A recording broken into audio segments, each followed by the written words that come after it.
Alors salut tout le monde, on se retrouve dans ma voiture pour placer ma nouvelle radio que je viens de recevoir. Voilà. Ça va remplacer le module officiel quoi, qui a quand même quelques défauts parce que je trouve que quand on appuie sur les boutons tactiles, il fonctionne pas forcément. Donc je vais essayer de changer tout ça pour quelque chose d'autre. Bon, c'est chinois. Euh, c'est- on a beaucoup de fils et aucune notice, c'est ça qui est assez drôle. On va tenter, j'ai vu des tutos sur internet, donc comment démonter ce truc. Il suffit de soulever, je sais pas si vous voyez bien là. Il suffit de soulever cette partie là et là. Et ensuite, il suffit de dévisser là, les 4 vis qui sont là. Bon, je vais faire ça hors caméra vite fait. Je vais vous faire un petit message rapide pour vous montrer quelles sont les fonctions que j'ai actuellement. Et celles que j'aimerais bien retrouver quand même. Et celles que j'ai peur de perdre. Donc voilà. Donc on démarre. Ah, donc il a 6 ans, il a une moustache. Bon, on va couper ça. Alors, actuellement, bon, là on a quand même un tactile, comment on dit, résistif. Et là, ça sera du capacitif. Donc là, c'est un peu comme si on passait d'un vieux PDA à l'iPhone. D'ailleurs, ici, c'est un système Windows CE, il me semble. Et sur les nouveaux, là, j'ai demandé un Android 6 avec un logiciel quad-core, un processeur quad-core. Donc ça devrait aller être pas mal. Alors, ici, bon, vous voyez, j'ai le premier modèle où il n'y a pas le GPS. Donc, avec cet appareil, je devrais gagner le GPS en plus. J'ai des fonctions que j'aimerais pas perdre, comme par exemple les commandes de volant, pouvoir monter le son, switcher, changer le mode de radio. Ensuite, lorsqu'on monte la température, ça s'affiche. Lorsque je vais dans les modes, là-haut aussi, tout s'affiche. Donc, je me demande si ça va aussi s'afficher de manière similaire sur le nouvel appareil. On verra bien, ça répondra à la question. Climate, par exemple, vous voyez, là j'ai tous les modes qui s'affichent comme ça. Bon, on va voir si ça sera pareil. Ici, il y a un port USB et une prise auxiliaire. Je me demande aussi si ils seront pris en compte, vu qu'il y a un petit port USB à l'avant. Ça s'ouvre comment ce truc? Et oui, je vais à l'envers. Hop.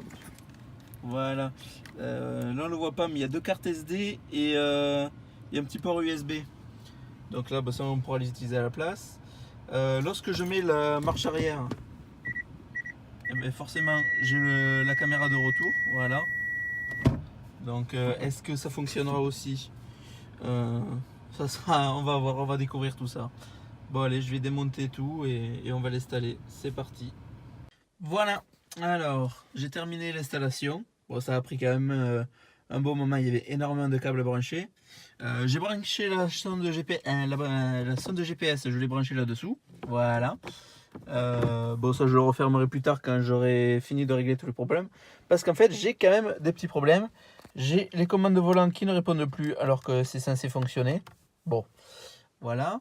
Le second souci, quel est-il? Oui, c'est la sonde de température là qui indique moins 41 degrés Celsius. Apparemment, c'est assez récurrent. J'aimerais bien quand même tirer ça au clair. Donc voilà. Bon, après, c'est sympathique. Là, voilà, j'ai accès à toutes les musiques qui sont sur ma clé USB 128 Go. Donc apparemment, ça passe nickel. J'ai le GPS qui est installé. Donc du coup, maintenant, voilà. Bon, là, je suis dans le garage, donc c'est sûr que je vais pas capter grand-chose. Ça rame un petit peu, mais bon, c'est mieux que rien. Voilà, show map, bon, il me showera rien du tout pour le moment. Qu'est-ce que j'ai d'autre? Bon, quand je mets la marche arrière, voilà. Voilà, c'est bon. Oui, je sais, je suis proche du mur. Voilà. La climatisation, ça m'affiche des petits trucs en bas. Voilà. La puissance varie, très bien. La clim activée, ok. Avant. Dégivrage arrière. Je sais pas ce qui m'affiche, rien du tout. Voilà, bon ça fonctionne, c'est très bien. Quand on met les phares, c'est assez puissant. Je sais pas si de nuit ça risque peut-être de me gêner. À voir si je peux faire quelque chose pour le masquer un peu. Parce que c'est très puissant. Voilà quoi. Bon, mais je vais essayer de tirer au clair. Ah si, il y avait des câbles en plus que j'ai mis dans la boîte à gants. Deux câbles USB qui sont branchés directement. Donc là, j'ai branché un chargeur normal et sur l'autre câble, ben, peut-être que je mettrai un iPod ou si quelqu'un veut brancher son téléphone en plus, c'est pas mal. Donc voilà, je refais le point un peu plus tard. En fait, les fonctions marchent. Elles sont reconnues. Voilà, très bien. C'est parce qu'en fait, il faut savoir qu'il y a un paramétrage à faire. Voilà, il faut aller par exemple dans, comment ça s'appelle, je viens de le passer, dater, apprentissage du pilotage, voilà. Et avec ça, après on appuie sur un bouton et on a le choix de la fonction. Voilà, tac, tac, tac. On peut par exemple, si on fait on peut paramétrer un bouton long ici ou court, enfin. Voilà, par exemple là j'ai appuyé sur celui-là, je sais plus ce que c'est d'ailleurs, annuler. Si je fais un appui, voilà, tac, on a le choix entre le clic court et le clic long.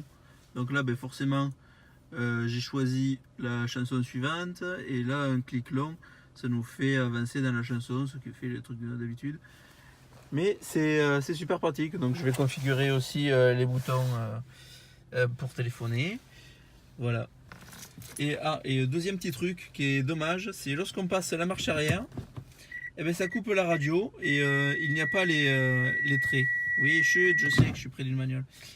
Il n'y a pas les traits de coupe de la voiture qui se dessinent, ça c'est assez dommage. Et ça coupe la radio ou la musique qu'on est en train d'écouter. Bon, voilà. Allez, je ferai encore un topo plus tard. Bon, petit retour après quelques jours d'utilisation sur cet appareil. Donc j'ai trouvé par exemple comment mettre les traits de retour. Oui, voilà. Qu'est-ce que j'ai trouvé d'autre? Oui, bon, pour installer toutes les applications, c'est génial par Wi-Fi, tout ça. Le problème de la sonde moins 41 degrés. Bon, alors, d'après le vendeur, il suffit d'aller dans les menus, paramètres, de descendre tout en bas, les réglages d'usine. Apparemment, il y a un code. Bon, le mien, c'est 1212, mais je pense que c'est le même partout. Donc 12, 12, 12, 12, 3 fois 12 en fait. Ok, on valide. Et une fois là, ben c'est ici qu'on change toutes les options de l'appareil. Donc dans Carlogo par exemple, c'est ici qu'on peut changer le fond d'écran de démarrage. CAN-bus, je pense que c'est ça qui doit changer la sonde, vu que la dernière fois je l'ai mis sur tac tac tac tac, j'étais allé sur Hyundai, mais apparemment c'était pas celui-là, le 15. Il faut pas mettre ça parce qu'en fait on perd l'affichage des boutons là. Déjà là il n'y a pas la sonde de température de base, donc peut-être qu'il y a une mise à jour à télécharger quelque part, il faudrait que je me renseigne sur ça. Donc voilà, je quitte. Donc voilà, si on monte la température, voilà, rien ne s'affiche du tout. Par contre là, si je monte, on va revenir au menu, si je monte la température, et ça affiche toujours rien. Ok, ben voilà, petit bug. Voilà, bon, il y a quand même des petits soucis sur cet appareil, il est vraiment pas parfait. Bon, après pour le prix, je trouve que c'est assez correct, vu que je l'ai eu à 280 €. Oui, encore bon, un des gros problèmes, c'est le démarrage. Bon là, le moteur est allumé, il a tourné, si je l'éteins complet, il va se rallumer de suite. Mais le problème, c'est si on démarre le moteur à froid, ça va mettre bien 1 minute à démarrer tout cet appareil. Donc on n'a pas de suite accès à la radio. Par exemple aussi pour la radio, j'ai mis une clé USB 128 Go. Parfois elle est reconnue au bout d'un moment. L'application musique se lance et elle plante un petit peu. Il demande voulez-vous attendre ou fermer l'application. On met attendre et les MP3 arrivent. Mais ça rame. Alors je sais pas, là il y a 2 Go de RAM. Je sais pas si on peut monter la RAM. Voilà. Bon. Voilà, je pense que on a fait le tour à peu près de cet appareil. J'ai changé le GPS, j'ai mis Waze. La connexion ne se fait pas automatiquement à mon iPhone en Wi-Fi. Alors je sais pas s'il faut le brancher en filaire. Je pense qu'en filaire ça se fait de suite, le partage de connexion. Mais en Wi-Fi, il faut aller dans les options de l'iPhone. Alors je sais pas si ça dépend des iPhones ou des autres téléphones, mais il faut autoriser en fait le partage de connexion à chaque fois.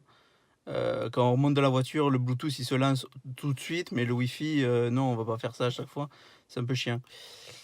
Voilà, on a fait le tour de cet appareil. Bon, ben, je crois que j'ai à peu près tout dit. Allez, ciao!